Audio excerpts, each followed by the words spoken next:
kita pagi ini adalah tentang al-mawaris Islam. Silakan dibuka surat 4 ayat 10 sampai 12.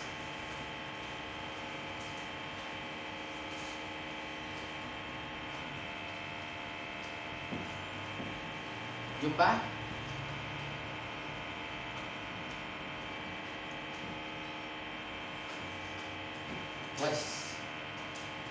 Quran surat 10 Surat 4 Surat 4 10 sampai 12. Ayat 10 dulu baca.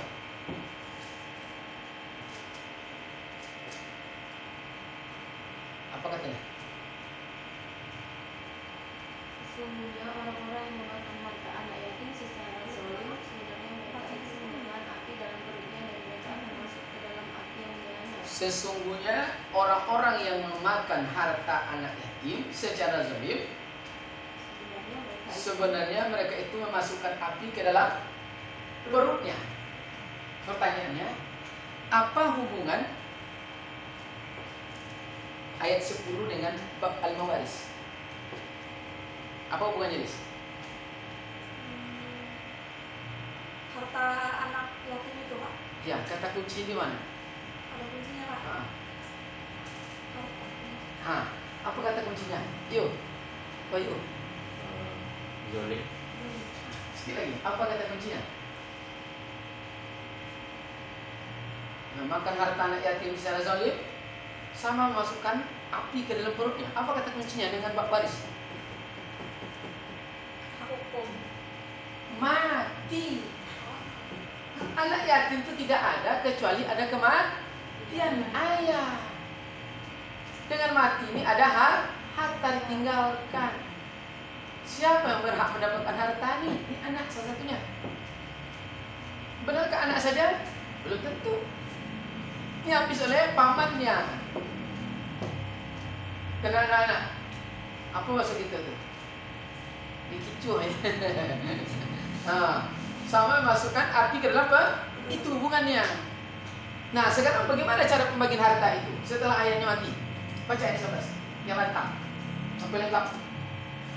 Ayat 11.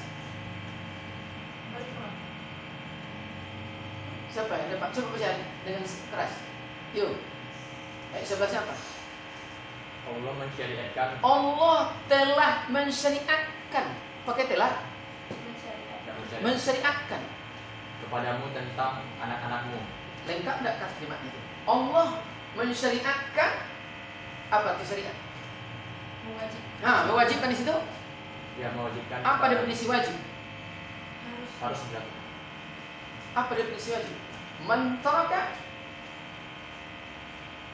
Apabila tidak dilaksanakan dapat dosa. Apabila dilaksanakan dapat pahala. Itu wajib. Berarti syariat Allah telah membuat aturan. Wajib dilaksanakan. Kalau tidak berdosa. Apa aturannya? Ayat 11. Apa aturannya? Pembagian warisan. Siapa yang lengkap?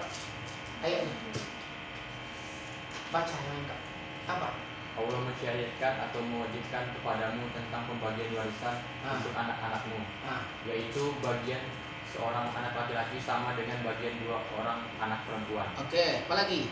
Dan jika anak itu semuanya perempuan yang jumlahnya lebih dari 2, maka bagian mereka 2/3 dari harta yang ditinggalkan. Ya, kalau anak tuh terus jika dia anak perempuan itu seorang saja, maka dia memperoleh setengah harta yang ditinggalkan.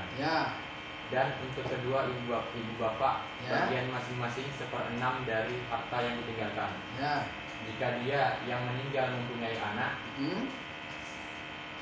jika dia yang meninggal tidak mempunyai anak dan dia diwarisi oleh kedua ibu bapaknya saja, maka ibunya mendapat 1/3.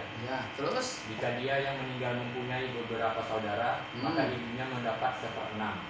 Terus Pembagian tersebut di atas setelah dipenuhi wasiat yang dibuatnya atau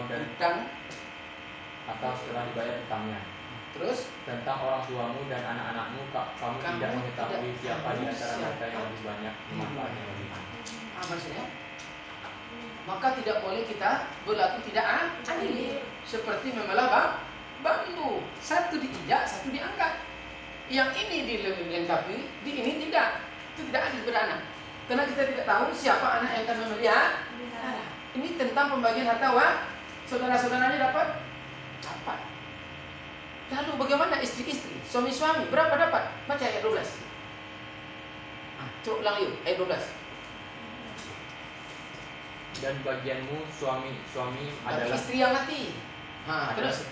Adalah seperdua dari harta yang ditinggalkan oleh istri-istrimu. Ya, terus? Jika mereka tidak mempunyai anak. Ya. Jika mereka istri-istrimu itu mempunyai anak, maka kamu mendapat 1/4 dari harta yang ditinggalkan. 1/4 kalau punya anak. Terus? Setelah wasiat yang mereka buat atau dan setelah dibayar hutangnya. Terus? Para istri memperoleh mati istri, suami yang mati. 1/4 harta yang kamu tinggalkan. Istri 1/4, separuh loh.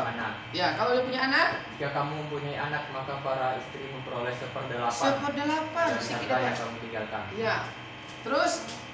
Jika seseorang meninggal, baik laki-laki maupun perempuan yang tidak meninggalkan ayah dan tidak meninggalkan anak. Ya. Terus? Tetapi mempunyai seorang saudara laki-laki. Ada saudara.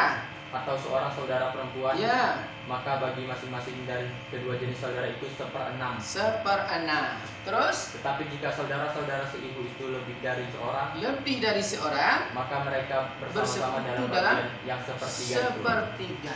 Terus? Setelah dipenuhi wasiat yang dibuatnya atau dan bayarkan hutang. Oke? Inilah yang dibilang 15 dari laki-laki tadi, 10 dari pihak perempuan, saudara-saudara. Jadi meninggal ini Wahyu beristri dengan si Lilis.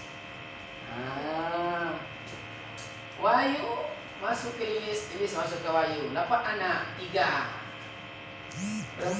Perempuan laki-laki. Buat usaha, berkembang, buka ranting di Medan. Ketika tahu bolak-balik capek. Akhirnya apa? Wahyu buka periuk baru di sini. Istri kedua namanya Okta. Dapat anak 1 baru laki-laki. Dapat tahun berkembang. Buka ranting lagi Jakarta. Paham? Jakarta. Ya? Udah 8 tahun di sini bolak-balik. Payah mengelola, buka usaha, buka istri baru lagi. Wahyu, istrinya ketiga namanya Ririn. Beranak 2, laki-laki dan perempuan. Balik ke Pekanbaru, mati Wahyu di jalan. Berapa istri dapat? Ya ada tadi aturannya, betul? Berapa ayah Wahyu dapat? Ada.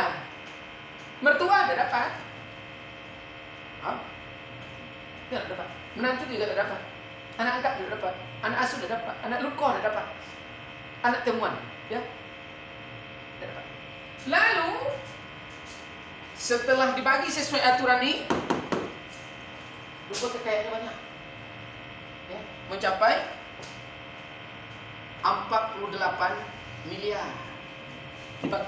Bagi, masih bersisa lebih kurang 4 miliar. Sisa dari harta pembagian ini sesuai asal syariat tadi, wajib itu dilaksanakan, kalau tidak berdosa.